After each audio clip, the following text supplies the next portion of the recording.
안녕하세요 6학년 여러분, 당근쌤입니다. 오늘은 6학년 1학기 수학 5단원 여러가지 그래프 첫 번째 시간이에요. 교과서는 92에서 95쪽입니다. 오늘은 그림 그래프에 대해 알아보고 나타내어 보도록 하겠습니다. 그래프는 어디에 사용될까요? 월별 자동차 판매율 그래프, 연도별 출산율 그래프, 이번 달 날씨 그래프, 권역별 사과 생산량 그래프 등 많은 곳에서 그래프는 사용되고 있어요. 그러면 그래프는 언제 사용할까요? 그래프는 여러 자료들을 한눈에 봐야 할 때 사용합니다. 그럼 그래프를 그리는 것이 중요할까요? 아닙니다. 지금 보고 있는 그래프가 무엇에 관련된 그래프인지 그래프를 이해하는 것이 더 중요해요. 그럼 그래프를 이해하기 위해서는 무엇을 확인해야 할까요? 첫 번째로 그래프의 제목을 봐야 합니다. 그래프의 제목을 보면 이 그래프가 무엇에 관련된 그래프인지 알 수 있어요. 두 번째로 그래프의 자료를 확인해야 합니다.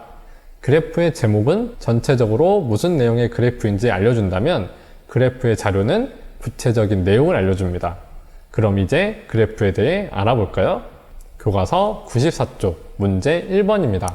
슬기는 통계활동 포스터를 만들기 위해 우리나라 권역별 초등학생 수를 조사하여 그림 그래프로 나타냈습니다. 물음에 답해 봅시다. 자, 문제를 보면 무엇을 한다? 문제 속 키포인트를 파악한다.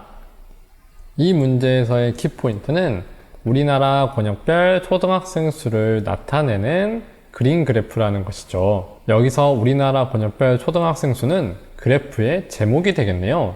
그리고 그래프의 자료는 문제 아래에 나와 있는 이 그래프를 보고 파악하면 됩니다. 정리하면 이 그래프 자체가 키포인트라고 할 수 있어요. 그래프의 제목과 자료가 모두 나와 있죠. 이제 문제를 볼까요? 이 그림 그래프는 무엇을 나타내는 것인가요? 바로 그래프의 제목을 물어보는 문제라는 것을 알 수 있는데요. 이는 그래프 자료를 분석할 때 첫 번째 해야 할 일입니다. 그래프를 보면 첫 번째 그래프의 제목을 본다. 그럼 이 그래프는 무엇을 나타내는 그래프일까요? 우리나라 권역별 초등학생 수를 나타낸 그림 그래프죠. 큰 그림과 작은 그림은 각각 몇 명을 나타내나요? 이 문제는 그래프를 분석하는 방법을 알려줍니다. 그래프를 분석할 때 두 번째 해야 하는 것은 지금 문제에서 알려주고 있는 기호의 크기를 확인하는 것입니다.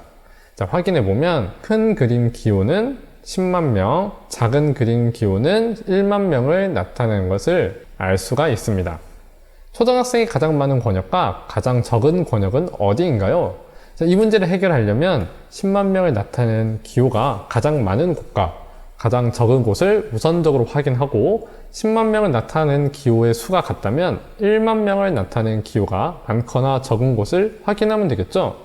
자, 그렇게 찾아보면 10만 명의 기호가 가장 많은 곳은 서울, 인천, 경기 지역이 되겠고 10만 명의 기호와 1만 명의 기호 수가 가장 적은 곳은 제주가 되겠네요. 자, 그러면 답을 적어볼까요?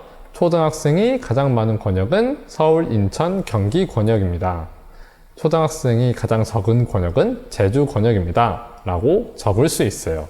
이번에는 지난 단원에서 배운 나눗셈 비교를 이용해 볼까요? 강원 권역의 초등학생 수는 제주 권역의 초등학생 수의 몇 배일까요? 일단 기호를 세야겠죠. 강원 권역의 경우는 1만 명의 기호가 8개니까 8만 명.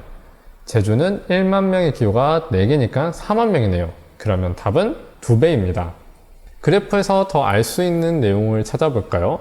그래프를 보면 권역별로 초등학생 수가 차이가 난다는 것을 알 수가 있네요. 또한 대전, 세종, 충청과 강원 권역을 비교해보면 대전, 세종, 충청은 31만 명, 강원은 8만 명으로 대전, 세종, 충청 권역은 강원 권역 초등학생 수의 약 4배임을 알 수 있어요. 이것 말고도 알 수 있는 내용은 많이 있습니다. 여러분이 더 찾아보도록 해요. 넘어가서 자료를 그림 그래프로 나타내면 어떤 점이 좋은지 알아볼까요? 수의 크기를 알아보기 쉬운 기호로 나타내기 때문에 어느 권역에 초등학생이 많고 적은지를 한눈에 알 수 있습니다. 그림의 크기로 많고 적음을 알 수도 있겠죠. 또한 그림 그래프는 복잡한 자료를 간단하게 보여줍니다. 정리하면 복잡한 내용을 간단하게 한눈에 보여줄 수 있다는 장점이 있는 것이죠. 교과서 95쪽 2번을 보도록 하겠습니다. 우리나라 권역별 초등학교 수를 조사한 표입니다.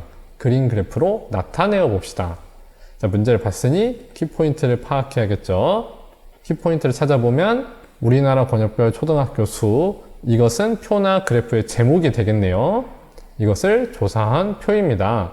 자, 그림 그래프로 나타내어 봅시다가 문제에서 중요한 내용이고, 아래 표는 그래프를 만드는데 중요한 자료가 되겠네요. 그래프는 아래에 있는 이 지도에 만들면 됩니다.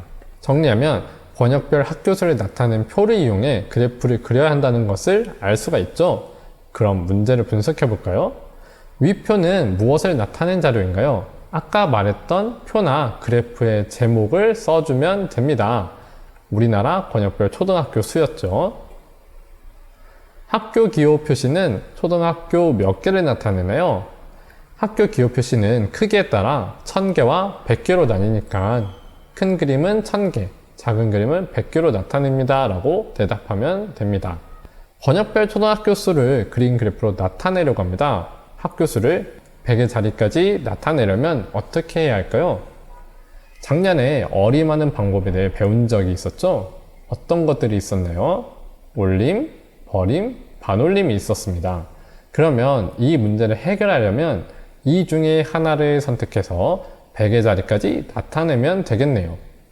선생님은 반올림으로 표를 완성해 보겠습니다.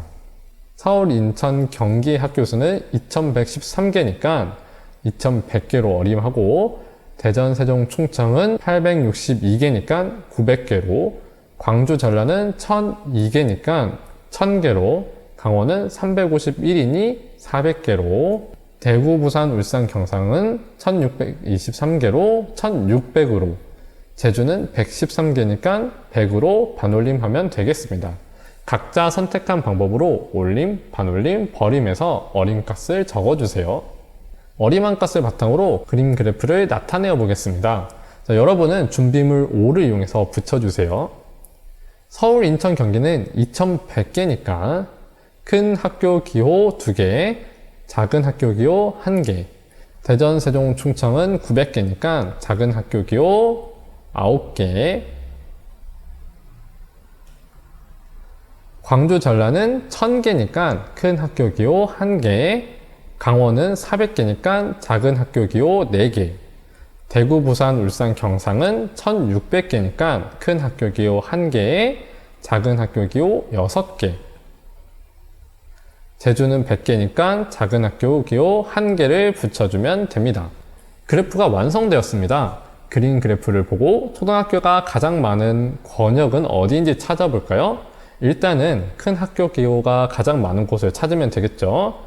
서울, 인천, 경기 권역이 홀로 큰 학교 기호 2개니까 서울, 인천, 경기 권역입니다 라고 대답하면, 이번에는 초등학교가 가장 적은 권역은 어디인지 찾아볼까요? 일단은 큰 학교 기호가 하나도 없는 곳에서 작은 학교 기호가 가장 적은 곳을 찾으면 되겠죠? 그러면 작은 학교 기호 1개만 있는 제주 권역이 초등학교가 가장 적은 권역이 되겠네요. 그림 그래프를 보고 더 알 수 있는 내용이 있을까요? 강원 권역의 초등학교 수가 두 번째로 적다와 강원 권역과 제주 권역의 초등학교 수를 더하면 약 500개라는 내용 등등 다양한 많은 내용을 알 수가 있습니다. 역시 한번 찾아보도록 하세요. 여기서 한번 표와 그래프의 관계를 정리하고 갈게요. 자료를 표로 나타냈을 때와 그림 그래프로 나타냈을 때 어떤 차이점이 있었나요? 표에 나타난 학교 수를 보면 각 권역별로 정확한 학교의 수를 알 수가 있습니다. 그래서 자료를 표로 나타내면 정확한 수치를 알 수가 있어요. 정확한 수치가 필요한 경우 표를 살펴봐야겠죠? 반면에 그래프로 본다면 서울, 인천, 경기와 광주, 전라 권역의 학교의 수를 정확하게 알 수는 없지만 표에 비해서 권역별로 많고 적음을 상대적으로 비교하기는 쉽죠. 그래서 자료를 그림 그래프로 나타내면 권역별로 많고 적음을 쉽게 파악할 수 있습니다. 정리하겠습니다. 자료를 표로 나타내면 정확한 수치를 알 수 있다. 자료를 그림 그래프로 나타내면 자료의 많고 적음을 쉽게 파악할 수 있다. 오늘의 숙제입니다. 수학 익힘책 62에서 63쪽 풀어고요. 다음 시간에는 띠그래프에 대해 알아보도록 하겠습니다.